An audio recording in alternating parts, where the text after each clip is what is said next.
Let's talk about something that seems backward to most people. We're told to pursue our happiness, chase your dreams, work hard, build your life, get what you want, and then you'll be happy.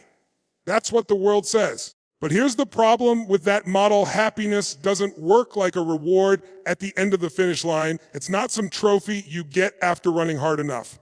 In fact, many people get what they thought would make them happy and still feel empty. And they're confused because they did everything they were told. So let me ask you, what if the real path to happiness isn't about you getting, but about e-giving? See, this is one of the greatest paradoxes of life. The more you focus on yourself, the less fulfilled you feel. But the moment you shift the focus to someone else, to their needs, their struggles, their joy, that's when you start to light up inside. That's when something comes alive in you that nothing material ever could. I'm not talking about being a people pleaser. That's not service fear. That's trying to earn love by sacrificing yourself. No, I'm talking about stepping into a place where your energy, your love, your kindness becomes a gift because you choose to give it, because it makes you feel more connected to life, not less. Think about it.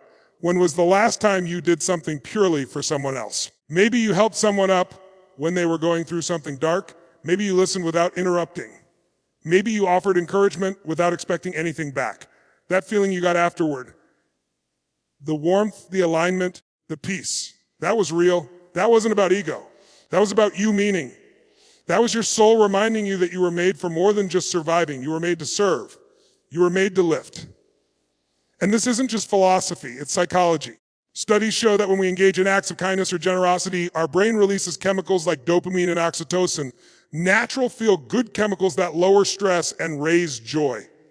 This is why the happiest people are often not the wealthiest or the most powerful, but the most giving. They've tapped into something eternal. They've learned that joy doesn't increase by hoarding it. It multiplies when you share it. Now here's where it gets even more powerful. When you're going through something hard, pain, heartbreak, disappointment, your instinct is to withdraw, to go inward, to wait for someone else to help you out of the pit. But the fastest way to get out of your own pain is to reach out to someone else in theirs. Because when you shift your focus, your mind starts working differently. You stop spiraling in your own thoughts, and you start building momentum toward growth. The same pain that once isolated you becomes the foundation of your purpose. Why? Because now you're using it as fuel to serve. You're turning your scars into strength for someone else. That's not weakness. That's wisdom. That's leadership. That's power. And look, I get it. We live in a culture that worships the self. Do you? Treat yourself. You deserve it. And there's truth in that. But if all you ever do is up you, eventually you run dry. You lose the depth, the color, the richness of life. Because life isn't meant to be lived in a vacuum. You're here to contribute. You're here to make the world lighter just by showing up in it. So the real secret is this. If you want happiness, stop chasing it. Start creating it. And the fastest way to create it is to give it away. Here's the truth that most people never heard. Your joy is not behind the next achievement. It's behind your next act of service. You don't need more to feel fulfilled. You need to give more from what you already have. Because when you make someone else's life better, yours doesn't just stay the same. It expands. And that expansion, that's where joy lives. Oh, start there. Give not because you're empty, but because you finally understand that's what you were made for. And in giving, you'll discover the joy you've been searching for all along. Let's go deeper now. If the first breakthrough is realizing that happiness flows from giving, not getting, then the next level is understanding why that act of giving transforms you. And it's because at a fundamental level, every human being has a deep need to feel significant. You want to matter, you to know that your life isn't just passing by without making a dent in the universe. That your time here counts. But here's the trap. Most people chase significance in ways that leave them more empty. They try to be significant by outperforming others, by proving something, by getting the validation they didn't receive growing up. They hustle for worth, thinking that if they just reach the next level, people will finally see them. But the problem is, the more you chase significance for yourself, the more you isolate yourself from true connection. And without connection, no amount of success will ever satisfy you. True significance isn't about being better than anyone else. It's about being of value to someone else. It's about showing up in such a way that someone's life is better because you were in it. That kind of significance doesn't fade. It doesn't fluctuate based on your wins or losses. It's rooted in you impact, not ego. And this is the beautiful parting when you give joyfully, when you contribute from the heart, not to be seen, not to be liked, but because it's who you are. You become significant in a way that's unshakable. Because now you're not just pursuing a purpose, you're embodying one. You stop living life on the surface and start stepping into your role as a force for good. And that kind of significance, that kind of impact, it feeds your soul in a way nothing external ever could. We all want to feel like we matter. But the secret is, you don't wait for someone to give you permission to matter. You decide to matter. You decide to be the kind of person who adds value, who lifts others, who brings light where there's darkness. That's not just emotional, that's biological. Because when you act from a place of significance through service, your body responds. Your nervous system calms, your mind clears, your energy rises, because finally you're aligned with your highest self, not your conditioned self. And here's the part that most people miss. You don't have to do something massive to be significant. You don't need to start a foundation or speak to stadiums. You can be significant by raising your child with love and intention. You can be significant by mentoring one person, by being kind to a stranger, by living with integrity in a world that's lost its way. That's the beauty of this truth. It scales down to the smallest act and still carries the same weight, because it's never about how much you do. It's about how purely you give. Significance through service rewires your identity. You stop being the person who needs to be liked and start being the person who lives with purpose. And when that shift happens, everything changes. You make decisions differently. You carry yourself differently. You speak from a place of clarity and conviction. And that kind of presence, that's rare. That's magnetic. That's what people feel even before you say a word. So I want you to think about this. What if today wasn't about what you could get, but about what you could give? What if your power didn't come from being above anyone, but from you being there for someone? What if significance was never something you needed to chase, but something you could choose in this moment by showing up fully and giving generously? Because when you do that, when you tap into that deeper current of purpose and impact, you don't just feel happy. You feel alive, joy, and when you live from that place, not chasing significance, but becoming it, you stop being a seeker and start being a source.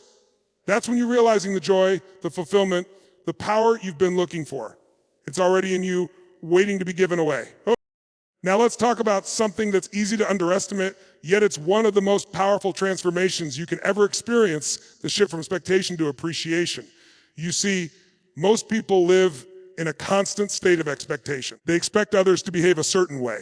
They expect life to unfold according to their plan. They expect their relationships, careers, and health to move in a straight line. And when it doesn't, they feel frustrated, angry, even depressed. Why? Because their internal blueprint for how life should be collides with the reality of how life is. But here's the catch, and the more you expect, the less joy you allow. Think about it. You're in a relationship, and you expect your partner to say the right things, support you the way you've imagined, read your mind, do the things you think they should just know to do. But when they don't, even if it's minor, you feel let down, resentful, maybe even unloved. And it's not because they're doing something wrong.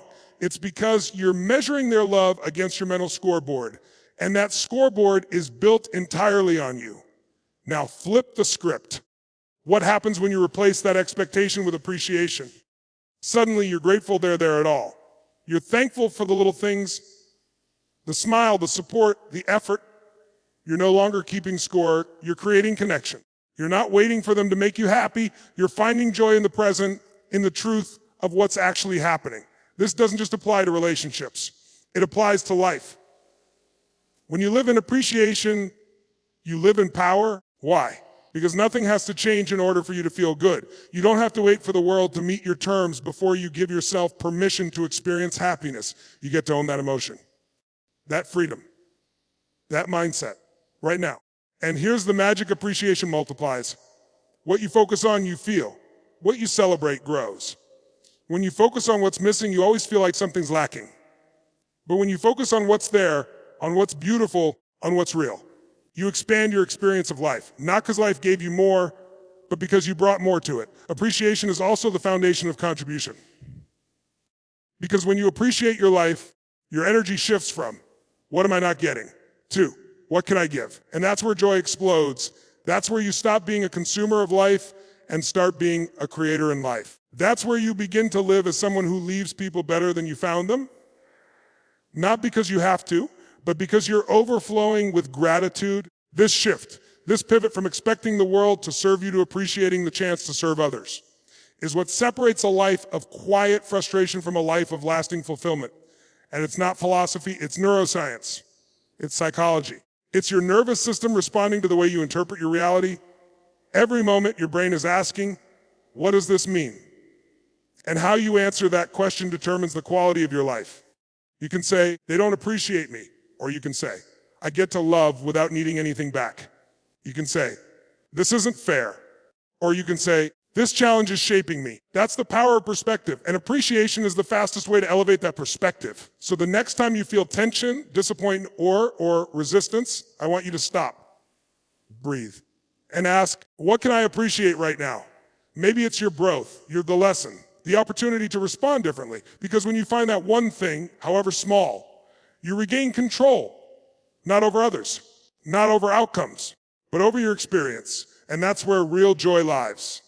Expectation in a state of waiting, appreciation brings you into a state of living.